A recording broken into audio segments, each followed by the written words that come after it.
There are 3 spool holders in total, and 2 of them were pre-installed already. We just need to install the third one in this case. Remove the black screws from the blue rack one by one.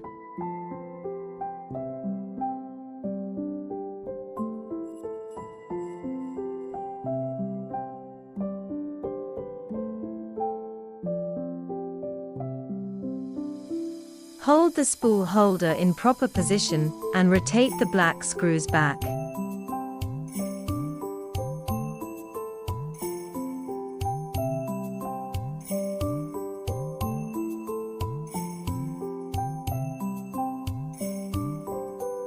Tighten the black screws by an Allen key.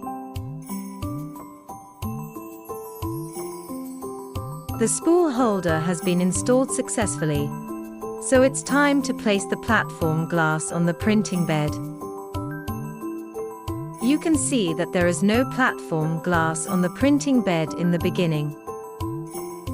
First of all, we need an Allen key to loosen the 2 screws on the top left of the printing bed, and then we can place the platform glass smoothly.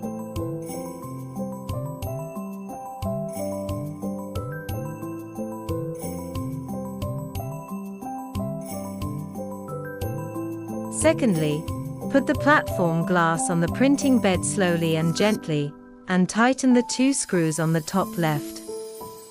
Make sure that the platform glass is stable and unmovable.